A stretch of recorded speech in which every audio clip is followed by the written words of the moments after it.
अस्सलाम वालेकुम नाज़रीन। उम्मीद करता हूँ आप सब लोग खैरियत से होंगे।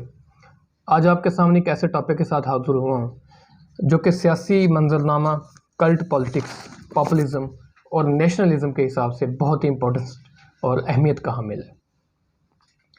जनूबी अफ्रीका के एक मुल्क घाना के दारुल हुकूमत जॉर्ज टाउन में 1950s और 60s के दरमियान एक ऐसा शख्स पैदा हुआ जिसका नाम जिम जोन्स था। उसने अपने जवानी के चढ़ते साथ ही सियासियात में एक ऐसा तहलका खेज और कल्ट पॉलिटिक्स का आगाज़ किया। सबसे पहले उसने मज़हब को अपने इस्तेमाल के लिए, अपने मफाद के लिए इस्तेमाल करना शुरू किया। उसके बाद उसने एक ऐसा अवामी शुगर लगाना शुरू कर दिया कि जिसका बढ़ोतरी अवाम में वक्त दर वक्त होना शुरू हो गई और लोग उसके ख्यालात और उसके इजहार राय और उसके नज़रिए को एक्सेप्ट करने लगे। ये शख्स जनूबी अमेरिका में होने वाली तमाम पॉलिसीज़, सरमायादाराना निज़ाम, इकनॉमिक सिस्टम या जो पॉलिटिकल सिस्टम था, इसको चैलेंज करने लगा। ये शख्स एक ऐसे मखसूस इलाके में एक ऐसा नज़रिया स्प्रेड करने लगा जिससे वहाँ के लोग अपनी हुकूमत के ख़िलाफ़ गुमराह होने लगे। इस शख्स को जब ये महसूस हुआ कि इसके जो नज़रियात हैं इतने बड़े मुल्क में वो हावी कभी नहीं हो सकेंगे, लिहाजा जितने ही लोग इसके नज़रियात को मानना शुरू कर गए हैं उसको जल्द से जल्द यहाँ से किसी ऐसी जगह पर लेकर जाया जाए जहाँ हमेशा उनकी पैदावार और उनकी जो नस्ल है उसको बढ़ोतरी मिलती रहे, जिससे वो एक ऐसा मुआशरा पैदा कर सके कि वो एक मजहबी और सियासी रियासत का एक जो मिक्स है उसको पैदा करके अपने आइडियाज़ को दुनिया में फैला सके। चौका उसने जॉर्ज टाउन के जो कमिश्नर थे वहाँ उससे कुछ हज़ार एकड़ अराज़ी लीज़ पर मांगी, यानी कि वो अराज़ी तकरीबन 3280 एकड़ के करीब बताई जाती है कि उसने लीज़ पर मांगी। वहाँ जाकर जो उसके आइडियाज़ को मानने वाले 300-400 लोग थे उसको लेकर वहाँ चला गया। वो एक सोशलिस्ट दुनिया बनाना चाहता था और इस सरमायादाराना यानी कि कैपिटलिस्ट सिस्टम और वर्ल्ड बैंक और IMF के जो भी पॉलिसीज़ थी उनके ख़िलाफ़, उसके ख़िलाफ़ वो चलना चाहता था। सोशलिस्ट पॉलिसीज़ का ये हामी वहाँ पर इन 300-400 लोगों को ले गया और जंगल की वो जो ज़मीन जो उसको लीज़ पर अदा की गई, फराहम की गई, उसको साफ़ करना शुरू किया। वहाँ पे घरेलू बस्तियाँ बनाना शुरू की और एक छोटा सा कस्बा बनाकर वहाँ पर लोगों ने अपने ही आइडियाज़ को उसके नज़रिए में तकसीम करना शुरू कर दिए और उसको मुसलसल फॉलो करते रहे। इस शख्स ने मसीहत की एक नई फॉर्म को तवज्जो दी जिसका नाम पीपल्स टेंपल है। इसने पीपल्स टेंपल का आगाज़ किया और वहाँ से उसने अखबारात का और रिसाले जो होते हैं हफ्तावार उनका आगाज़ शुरू कर दी, उनका आगाज़ कर दिया।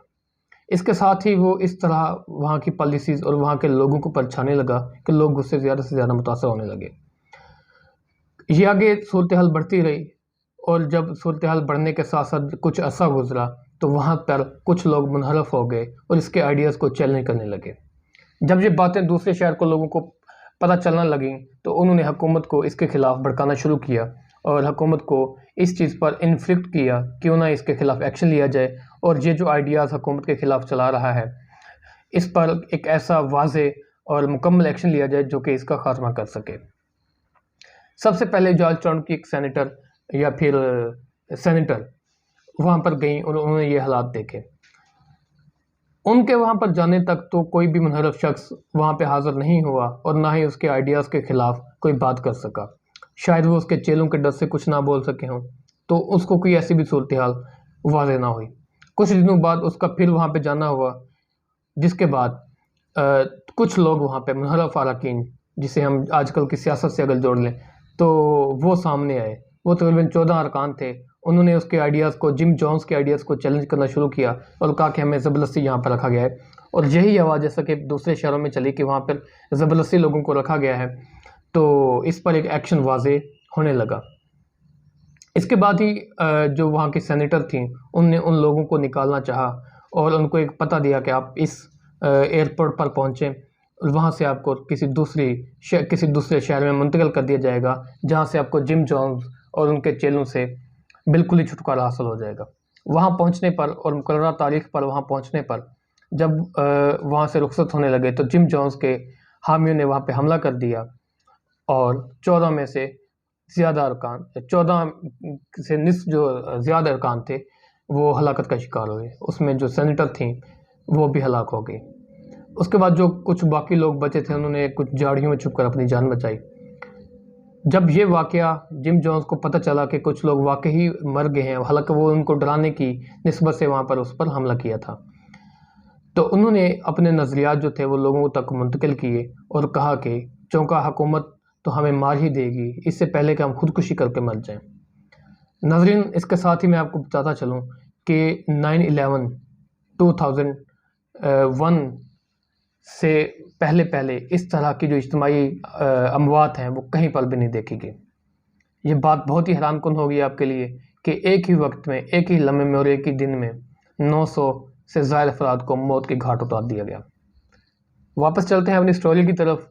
तो जब उनको पता चला कि एक हुकूमती अरकान जो हैं वो फोर्सेस को लेकर यहाँ पर आ रहे हैं और उन सेनेटर और लोगों को आज़ाद करवाने के सिलसिले में, तो जिम जोन्स ने अपने हामियों से कहा कि क्यों ना हम जहर पीकर मर जाएं। मरना तो हमने है ही, क्यों ना हम अपनी ज़ाती ज़िंदगी अपने हाथों से ही ख़त्म कर लें, बजाय इसके कि हम गवर्नमेंट के हाथों से सारी ज़िंदगी जेलें काटते रहें। हुकूमती वफद और फोर्सेस के वहाँ पहुँचने तक देखा गया कि लाशों की ढेरों लाइनें लगी हुई थी और 900 से ज़ायद अफराद, जो कि मैंने आपको पहले बताया कि 9/11 से सबसे पहले अमवात, इतनी ज़्यादा अमवात इकट्ठे एक दिन में कभी नहीं वाक़ई हुई थी।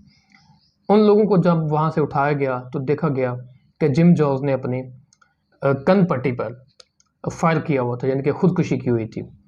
इससे पहले अगर हम आपको बताएं कि उन जो मरने वाले ज़्यादातर लोग थे उसमें ज़्यादातर जो आबादी थी लोगों की वो 17 साल से कम थी और बाकी जो अफराद हैं वो इस उम्र से ज़ायद थे।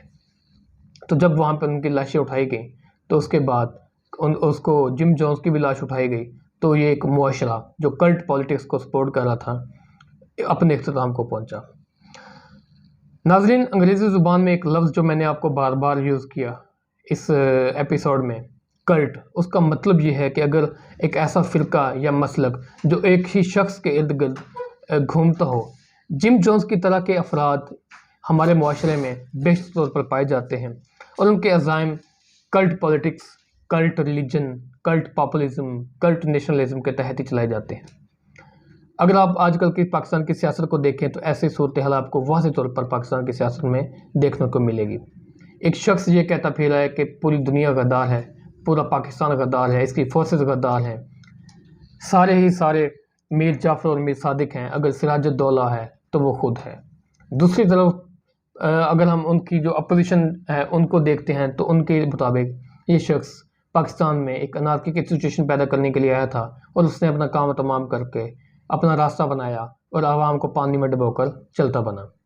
इस तरह की जो कल्ट पॉलिटिक्स है पूरी दुनिया में चलती आ रही है, लेकिन इसका कुछ ना कुछ अभी तक खात्मा हो गया है। इसके साथ ही जिस तरह मैंने आपको बताया कि जिम जोन्स के सैकड़ों साथियों ने जहर पीकर खुदकुशी कर ली, इस तरह के हालात बतदरीज जहर घोलने वाले आजकल पाए तो नहीं जाते, लेकिन हर शख्स जब तक जहर पीने वाले मौजूद हैं, इनकी ज़िंदगी में जहर घोलने वाले भी मौजूद हैं और इनको एक कल्ट पॉलिटिक्स या कल्ट रिलीजन की तरफ मुनहसर करने वाले भी मौजूद हैं। तो नाजरीन, उम्मीद करता हूँ कि आपको जिम जोन्स की कहानी से पाकिस्तान के किरदार भी वाज़े हो गए होंगे और पाकिस्तान की सियासत में नुमाया जो कल्ट पॉलिटिक्स चलती आ रही है इसके असरात भी आपको वाज़े हो गए होंगे। तो शुक्रिया हमारे इस व्लॉग को देखने का। देखते रहिए। खुदा हाफिज़।